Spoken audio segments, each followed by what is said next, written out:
psicólogo e sexólogo Oswaldo Rodrigues. Boa noite, pessoas. Eu dou as minhas boas-vindas para esse domingo à noite. Mais um Café com Sexologia. Nosso convidado dessa noite é o professor Ronaldo Trindade, antropólogo. Ronaldo, boa noite, obrigado por ter vindo. Olha, seja bem-vindo mesmo, porque eu estava aqui curioso, como é que nós vamos contar para as pessoas o que a antropologia tem a ver com a sexualidade? Por favor, Ronaldo. Oswaldo, boa noite. Café com Sexologia. Oswaldo, primeiro obrigado pelo convite, tá aqui, né? É sempre muito bom, né? Num domingo à noite, tá falando sobre coisas tão agradáveis como antropologia, como sexualidade. Mas, para começar respondendo a sua pergunta, a antropologia, Oswaldo, ela é uma ciência, né? Ela é uma ciência que ela foi fundada, né, no que a gente chama de mundo ocidental, né, no mundo euro-americano.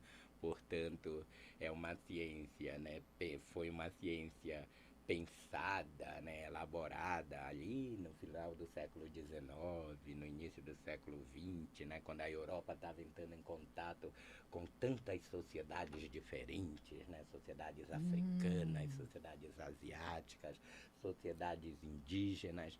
Então a antropologia, ela foi pensada como essa ciência que ia explicar para a Europa, né, as características sociais, culturais desses povos, né, com quem ela estava começando a ter contato, né, de formas diversas. Isso no início dela, né, mas a antropologia, né, o mundo mudou, né, muitas dessas colônias hoje em dia se tornaram nações, né, mas a antropologia, ela preservou por hábito, né, digamos assim, ser um espaço de reflexão sobre a alteridade, sobre o outro, né? Então a antropologia é aquela ciência que ela vai pensar sobre um modo de vida que é diferente do nosso ou da maioria das pessoas, né? Porque assim, você sabe que a alteridade, ela pode estar fora de casa, né? Pode estar em um outro país, uma aldeia indígena, né? Uma outra comunidade, mas a alteridade está entre a gente aqui, né? No sentido de que homens são diferentes de mulheres, negros são diferentes de brancos, né? Nordestinos são diferentes de sulistas, né? Enfim, né? E mesmo no interior, né? Das metrópoles, das cidades, né? A gente tem diversos grupos diferentes que se relacionam ou às vezes se distanciam, né? Então o antropólogo, ele está aí para entender, digamos assim, como é que esses grupos ou esse outro entende a sua própria vida. Quais são os valores, né, as coisas que ele dedica a sua atenção, as suas atividades, mas fazendo o esforço para não tentar avaliar a postura do outro pelos nossos olhos. É fazer o esforço de se colocar sobre o olho do outro, né, para ver como ele experimenta o mundo e ver o que isso pode mudar nos nossos preconceitos, né, a maneira como a gente vê às vezes o mundo a partir, né, do nosso umbigo, né. A antropologia ensina que a gente vive num mundo diverso e que é preciso aprender a se relacionar com esse mundo. Caramba, eu estava aqui pensando, tudo isso que você está contando aplicado à sexualidade, e isso é barbaramente congruente com o que nós temos que discutir a respeito de sexualidade. Sim. Oswaldo, e a antropologia, desde muito cedo, ela percebeu que a sexualidade era uma marca distintiva, né, dos diferentes povos que habitam o mundo, né? Tanto que, por exemplo, você vê ali pelo início do século XX, né, uma das maiores antropólogas de todos os tempos, que foi a Margaret Mead, né? A Margaret Mead escreveu um livro que nos anos 30 ele virou um best-seller, apesar de ser um livro de antropologia, né, que é o Sexo e Temperamento, que aliás uma vez andando pelas ruas de Paris eu entrei num sebo, aí o livro da Margaret Mead, o Sexo e Temperamento, ele estava junto na prateleira com os livros de teor erótico, assim, Anaïs Nin, Trópico de Câncer, do Henry Miller. Literatura, né? Erótica. Literatura erótica. E não é literatura erótica. Não, porque qual que era o objetivo ali, por exemplo, da Margaret Mead, né? É quando ela vai estudar 3 pequenas sociedades ali na região da Melanésia, era mostrar que, por exemplo, a diferença sexual ela não é um desdobramento da biologia, né? Como, por exemplo, no início do século XX se explicava o seguinte, olha, a mulher ela é assim por causa da sua biologia. Ela nasceu para ser mãe, ela é mais contida, ela é mais emotiva. Explicava o racismo também, assim, por meio da biologia. E o que a Margaret Mead ela foi fazer, ela está dizendo, olha, eu estudei uma sociedade em que a relação entre homens e mulheres era de complementaridade. Uma outra sociedade em que eles eram extremamente rivais. E uma outra sociedade que ela funciona como o inverso da nossa, por exemplo. Lá, numa dessas sociedades, os homens, eles eram sensíveis, delicados, eles choravam. Cuidavam das crianças. Cuidavam das crianças, ao passo que as mulheres eram dominadoras, eram bravas, né? Inclusive, elas davam um espeteleco nos homens, eles iam reclamar com o chefe da aldeia, né? Mas a ideia é exatamente isso que a antropologia faz. A antropologia, ela mostra que a diferença entre as pessoas não tem nenhuma base biológica. A diferença que existe entre as pessoas na sociedade são construções da cultura, né? E o que a antropologia traz de novidade para a gente é dizer o seguinte, bom, se são, né, o que explica a diferença entre homens e mulheres não é a sua biologia, mas é a forma como são criados, a forma como são tratados socialmente, o que a gente tem que prestar atenção, então, para produzir a igualdade, de fato, né, é que tipo de educação a gente vai destinar para nossas crianças, né? Então, assim, o que a Margaret Mead, por exemplo, traz de lição ali, né, que, por exemplo, numa das sociedades, que é a sociedade samoana, não havia repressão sexual.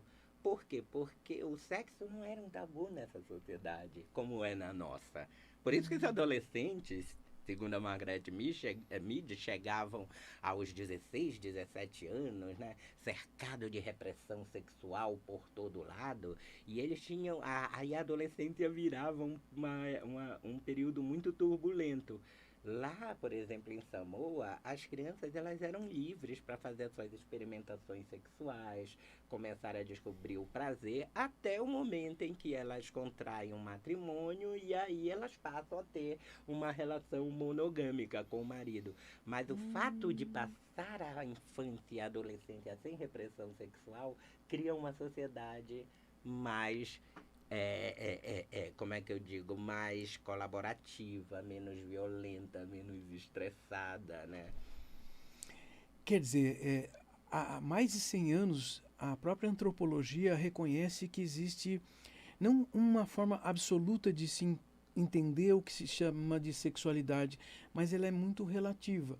Isso implica que culturas diferentes têm expressões sexuais diferentes e, na verdade, você estava contando que num país igual ao Brasil, estados diferentes têm formas diferentes, mesmo que o discurso não seja esse. Discurso significa aquilo que a gente verbaliza como se fosse a verdade para todo mundo. Nós falamos que no Brasil se fala português.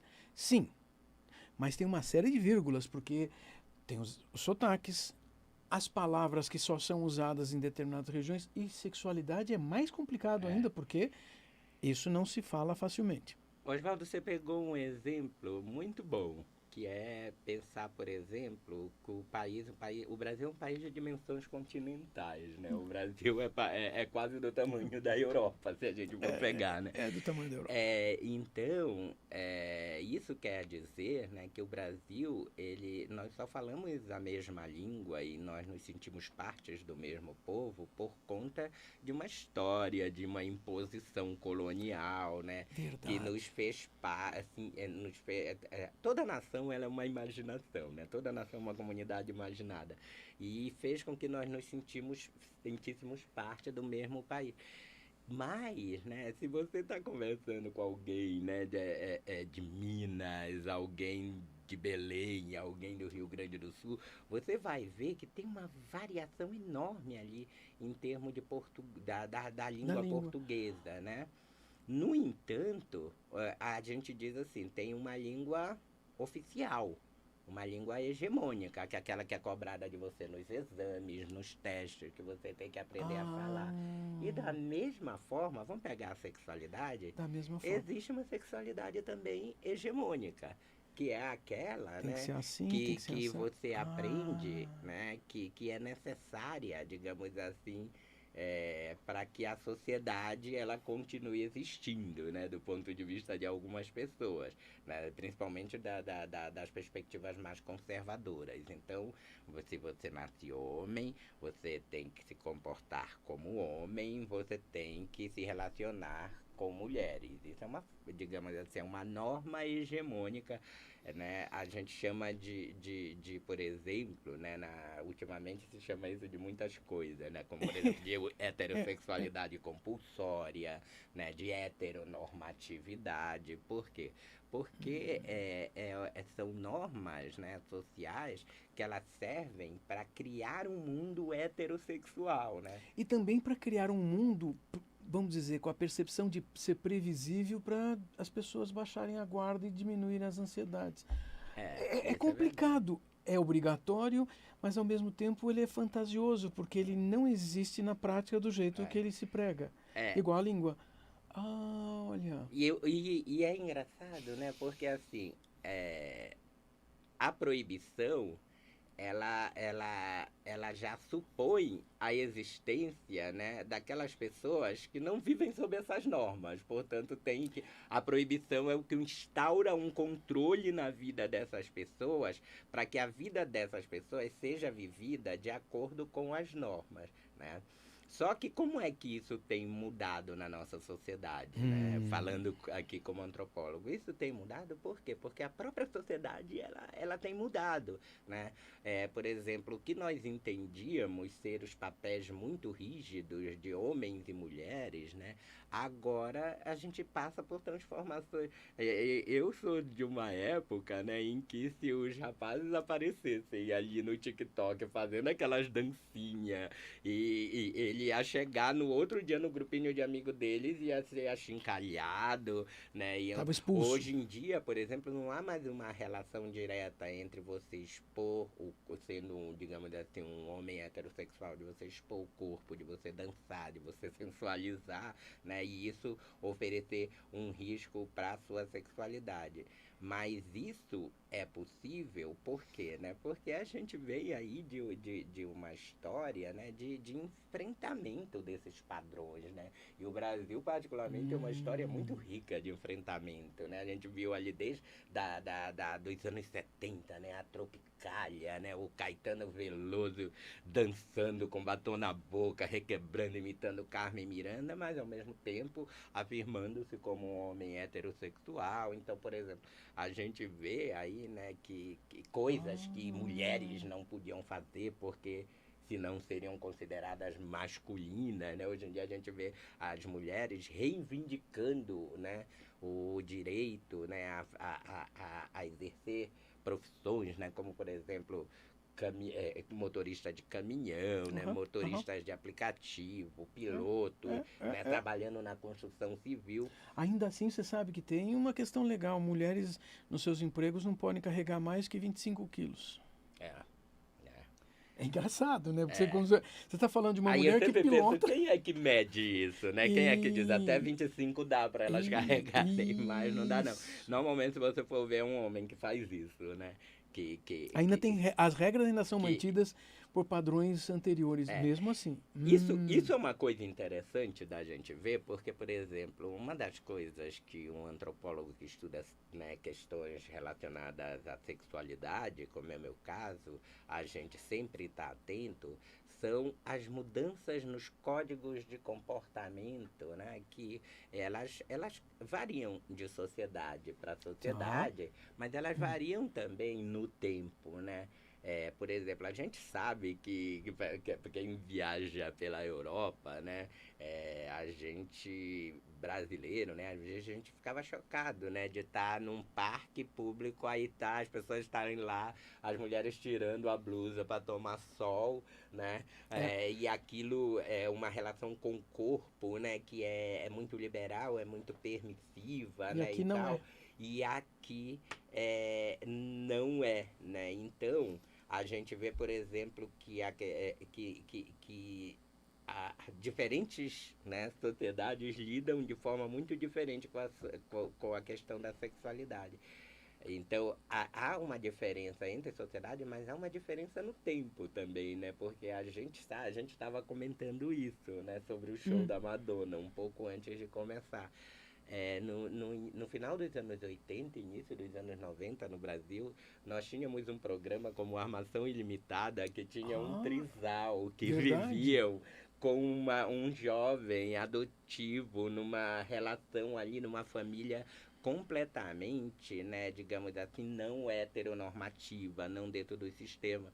E aquilo pra gente passava, sei lá, passava na sessão da tarde, num horário cedo, né? Verdade. E era tão normal. A Madonna, quando ela fez aquele show, né, do erótica e tal, né, a gente ficava fascinado, né, enquanto ela era revolucionária, o quanto a sexualidade estava sendo desafiada. Eu acho que por questões, né, muito peculiares da nossa história, nós passamos por um endurecimento moral, né, um enrijecimento moral. Eu tenho a impressão que a gente está lutando tudo de novo, lutas Isso. que a gente já teve há 30 anos atrás, né, para livrar o mundo da caretice, né? Agora, é por isso que é importante espaços como esse, em que a gente tá aqui mesmo para falar de sexualidade. Sexualidade tem que se falar sobre ela. Você está contando que a antropologia, inclusive numa mesma cultura, em poucas décadas, observa as questões de sexualidade em movimento, em modificação. Então, a modificação é constante. E para isso é necessário ter uma ciência que observe dentro de uma mesma cultura essas modificações e as comparações com outras Isso. culturas. E que perceba também o papel dos indivíduos nesse processo de transformação, né? Porque, Ah, digamos assim, é claro que o mundo muda, mas tem sempre alguém ali que está levando os primeiros tapas para que o que mundo aparece mude, mais. né? Como, por exemplo, Ah, a nossas companheiras feministas, né? Que elas estão aí numa luta ferrenha que envolve não apenas ter direito, né, ao seu corpo, ter direito a seus orgasmos, ter direito ao seu prazer, mas também lutas mais diretas, né, pensar a questões, por exemplo, né, de quando o aborto se transforma numa questão de saúde pública, né, de quando, por exemplo, a questão da prostituição ela tem que ser regulamentada, né, e quando as questões, por exemplo, né, envolvendo a constituição de famílias, né, não heteronormativas, quando elas precisam ser amparadas pela lei. Então, assim, a sociedade ela está mudando, né? Por quê? Porque as pessoas que elas eram, né, vítimas, digamos assim, elas eram excluídas desse modelo de sociedade perfeita, né?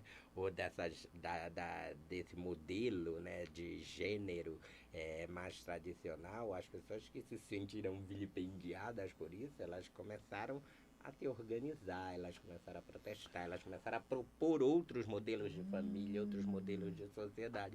Então a antropologia é aquela disciplina, a ciência que está lá atenta, né, a isso que as pessoas estão fazendo, por que elas estão fazendo isso, como estão fazendo.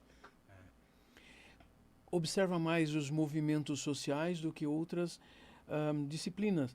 a gente da psicologia, vocês sabem que nós aqui do Café com Sexologia, do Instituto Paulista de Sexualidade, aliás, o professor Ronaldo dá aula no nosso curso de Sexologia Aplicada, que é para profissionais que querem entender mais sobre sexologia.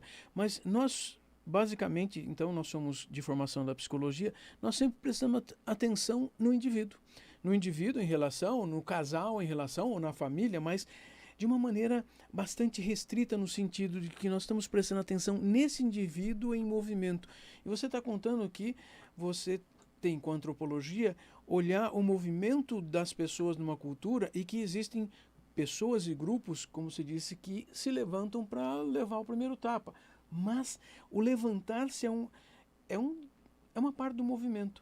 Se essa pessoa se levantou hoje, pode ser que ele não vá fazer movimento nada, ele só apareceu e saiu.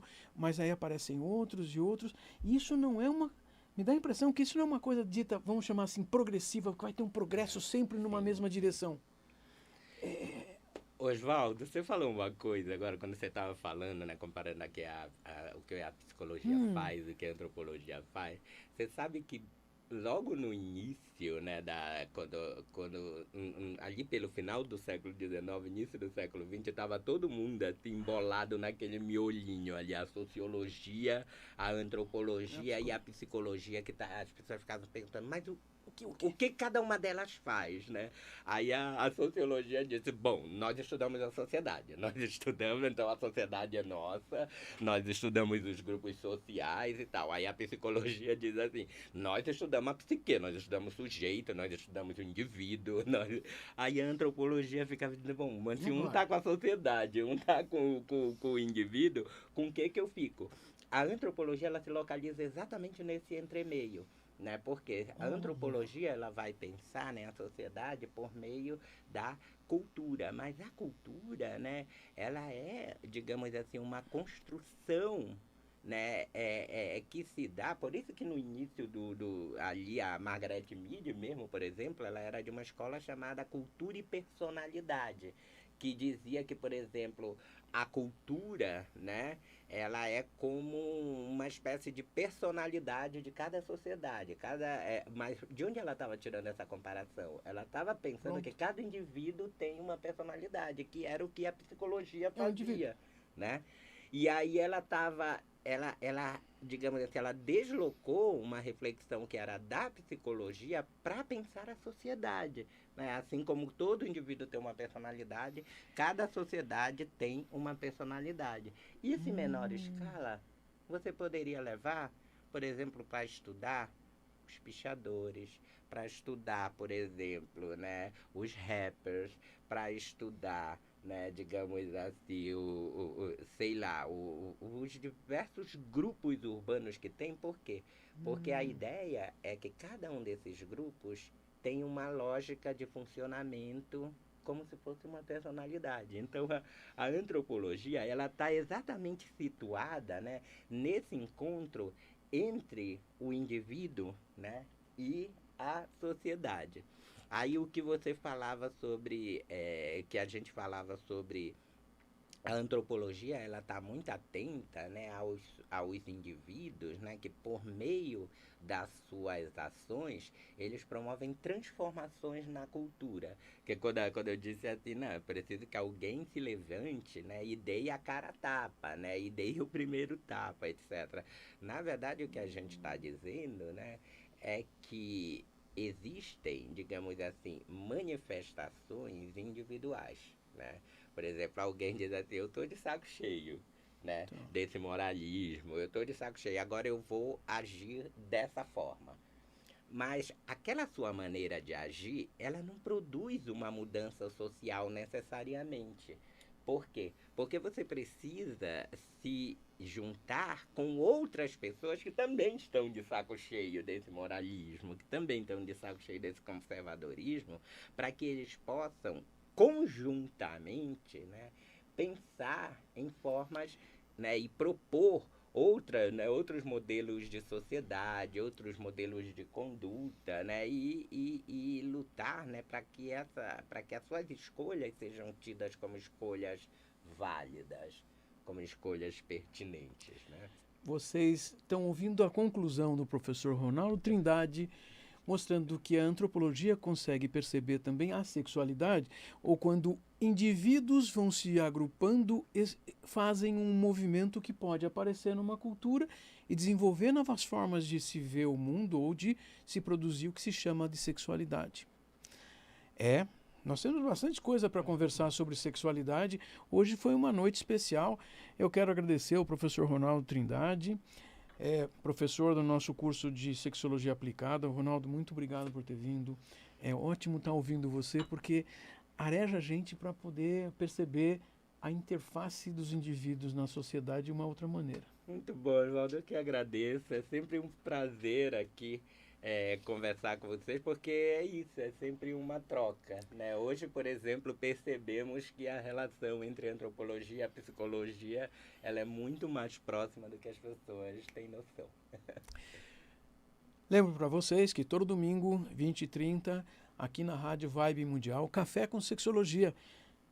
Olha, todo domingo, pode ser? Vamos conversar sobre sexualidade, saúde mental, relacionamento de casais. Até a semana que vem, gente. Bora.